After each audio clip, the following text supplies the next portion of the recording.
6-day cycle this week, but I'll give you a quick assessment of our last performance. Like I mentioned last night post-game, it just wasn't a good game for us. It wasn't a good game for us from a coaching perspective, from a strategy perspective. It wasn't a good game for us in terms of playing and executing.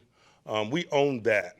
It manifests itself in a lot of ways, and oftentimes, even though it was a poor performance by us, a game can be summed up in a limited number of plays. That's just how close it is in our game at this level. The difference between squashing grapes and drinking wine is that tight. And as poorly as we executed, both playing and coaching, I thought the game could be summarized into a couple of red zone possessions that we didn't maximize. We had the ball in their territory when we had the fumble recovery on our punt team, and we settled for a field goal.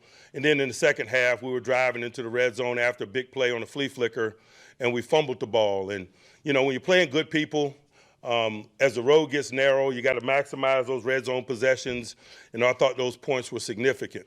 On the defensive side of the ball, there were three specifically that I'm thinking of, possession downs, where we had a ball carrier netted short of the line to gain, and he made us miss and move the chains. Not only do you lose that down, and that's why we call them weighty downs, but those were drive-producing type plays and time of possession type plays. You make those plays so you don't have to make plays that follow, and we didn't. We didn't tackle well enough, specifically in those instances, and that's why time of possession was the way it was. That's how they were able to possess the ball and thus produce points. And so for me, you got to play well. You got to strategize well. If you don't, you position yourself to not be fortunate, and that could describe some of the things that transpired in that game. I know a lot's been said about, some controversial officiating calls in the game, but I just believe when you play well, those things get minimized, and when you play poorly, those things get highlighted. We're not going to hide behind those things or seek comfort relative to those things.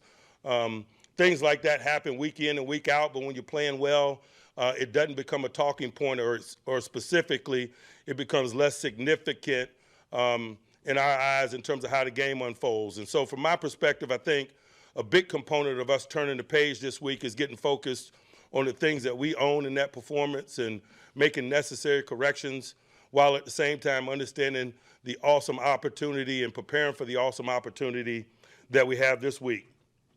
From a health perspective, we had some guys carrying some injury going into last week. I don't have a lot of new information on those guys. Just in general, we'll formulate a plan for having increased participation from those guys over the course of the week, and we'll let the amount of that participation and the quality of that participation be our guide in terms of potentially including them. Those people are George Pickens with his hamstring, DeShon Elliott with his hamstring, Larry Ogunjobi with his groin. There were some guys that went down in game that are going to be evaluated, and the door is ajar for those guys.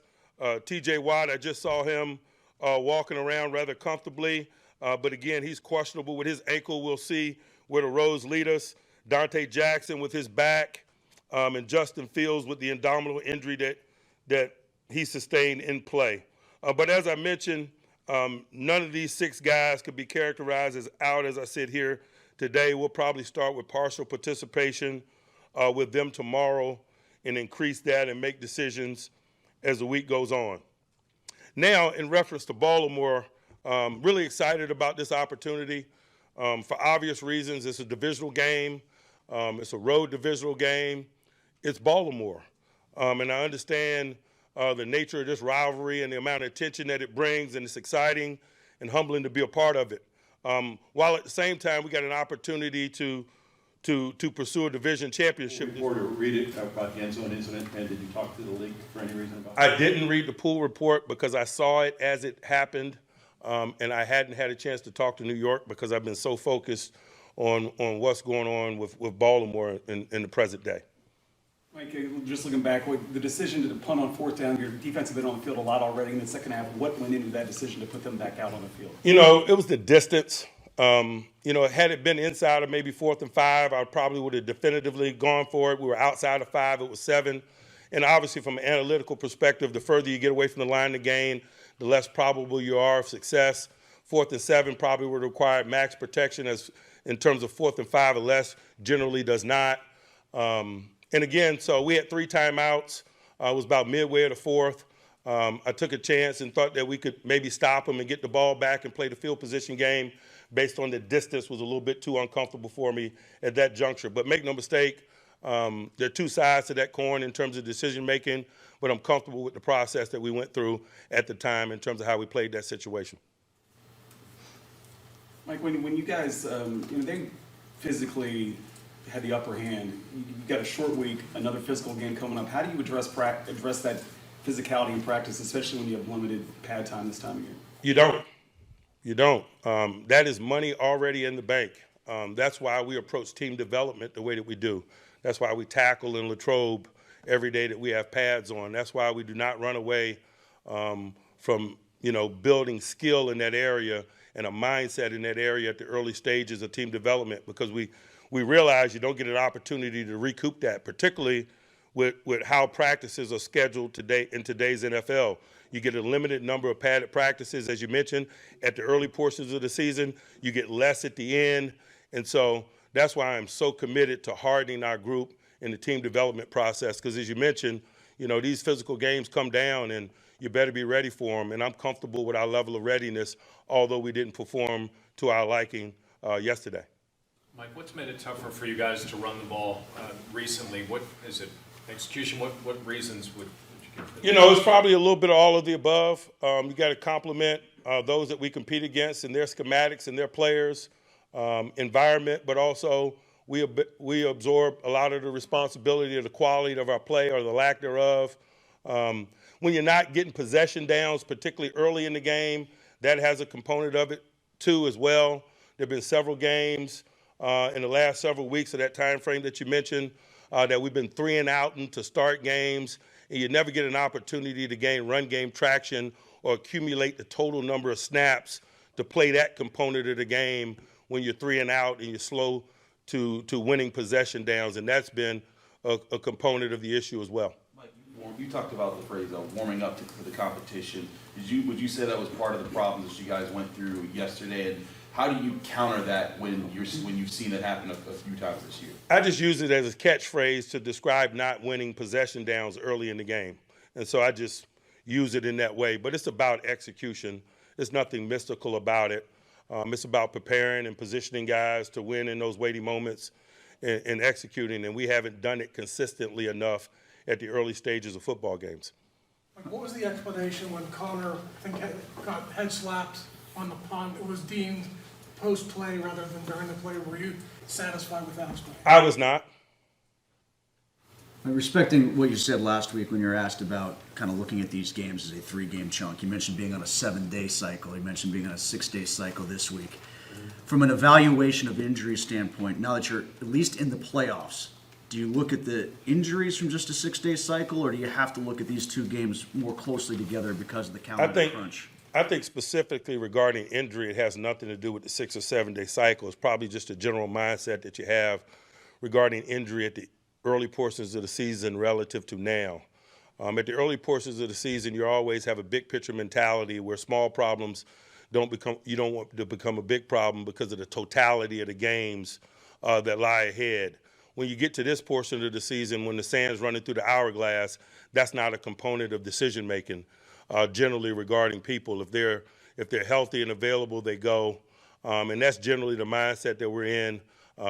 This is a big game. We have an opportunity to solidify the division this week, and so rest assured the healthy people are going to play in this game. Those that are capable of playing are going to play in this game, and we're not going to look ahead to potentially what happens on the other side of it. We got definitive, tangible things to pursue this week, divisional championship, and I think that merits all hands on deck. Mike, with your familiarity with the rules on the committee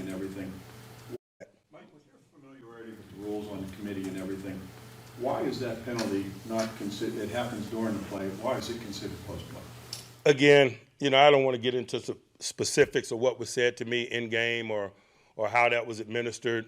There's some controversy around it. I acknowledge that. But I just tend to focus my energies on the things that we can control in those environments. I know that when we play better, these discussions are less significant, and so I just want to play better, coach better. Mike, it's rare that you guys give up allow two wide receivers to get over 100 yards in the same game. What did you guys have to do better? Was it more about matchups and needing to win specific spots, or were there certain alignments they caught you guys? I think it was a couple things. I thought, obviously we had a schematic commitment to minimizing Saquon being the leading rusher in the league and how he had controlled so much it went on for that unit. But also, as I mentioned, we lost some critical third downs that were very winnable, and they produced subsequent downs. Those subsequent downs produce yards and potentially points. And we're not winning possession downs. They were, 10 of 17? We've been much lower than that over the course of the season, and particularly in recent weeks. And when you win those downs, you're off the field. And so, I think a large component of the yards that you mentioned can be summarized into the lack of possession down execution, which produce more plays. Mike, how do you balance the decision to play players or not play players when it comes to injuries at this time of the year, where maybe earlier in the season you might not want a small problem turn into a big problem, but you also have a division championship on the line this week? As I mentioned, we're playing for a division title this week. Those that are healthy will play. Mike, You've already had some shuffling of. I'm sorry, go ahead. Sorry. You've already had some shuffling with your secondary, with Dante Jackson's status a little bit up in the air this week. How do you kind of look to fill his production? Does a guy like Corey Trice, who hasn't really gotten a hat lately, get an extended look this week? Or We got a lot of capable players in that space. We've been really comfortable with it. We've been blessed with some depth there. And so if people are unavailable, I am completely comfortable with those that get an opportunity to play, whether it's James Pierre, whether it's Corey Trice. When called upon, both guys have delivered and delivered to a satisfactory level, and I'm confident in terms of how they practice and approach their business. And so I don't know that that's a big issue for us. Mike, when you're in a game like yesterday in the second half and you know your possessions are limited and you're probably counting possessions, short of hoping you get off the field, does it change or what you do or how you coach or anything like that? I don't know that I'm willing to acknowledge that at times. I believe that our defense is capable of getting off the field, and that probably was a component of the decision making the punt on 4th and 7. I understand how the game was going, but I've been working with these guys day in and day out for a long time, and particularly in the weighty moments, I just got confidence in them. And that confidence is unwavering, even in face of what transpired yesterday. Mike, you guys have won a lot of games this year, adjusting in-game to what opponents are doing and countering what they're doing. How do you apply that to the front part of the game and making that happen more so at the front of the end of the game, making the other team have to make those adjustments? That's what you're talking about as it pertains to this week, or looking back at what's transpired? Just like last week, you talked about losing those certain possession downs and then having to be the team that makes those adjustments in game. Yeah, there's a cat and mouse strategic component to it. We make adjustments and alter our plans. Our opponent does the same. It's just a component of ball this time of year. We all got a lot of tape out there in terms of describing what we are from a personality perspective, and it's just a strategic component of it. Mike, Wade was going late. TJ's injury came with under 4 minutes-ish to go. You're down a couple touchdowns. They have the ball on your side of the territory. The chance to win looks like it's fading. Is there any discussion of the coaching staff to maybe take out some guys that you might need down the road? No, Why not? because we play to win. Anyone else? You didn't have Alex in the last game against Baltimore. Preston was fairly new to you. How do you think he and Herbig handled things when they played, and how important just in general is the outside linebacker position when you face Lamar? Not only the outside linebackers, but all the rushmen are a significant component when you face quarterback mobility, and particularly Lamar Jackson. The addition of Preston has been significant for us. He's a veteran. He knows what to do. He's highly skilled. He's done a nice job of fitting in. We've gotten quality production from our edge people, regardless of who's in the game, and I expect that to continue. But I'm also optimistic about the availability of TJ based on what I've seen today. Mike, I know you talk about nothing being mystical. You guys have been pretty successful against the Ravens of late. Can that provide any sort of mental advantage to your group? That's probably a better question for them to answer. I know that we respect the work that's ahead of us this week. We know that this performance stands alone. We're excited about the opportunity to pursue a division championship this week. But I think the totality of recent games and things of that nature from a mental perspective is probably better directed at those guys.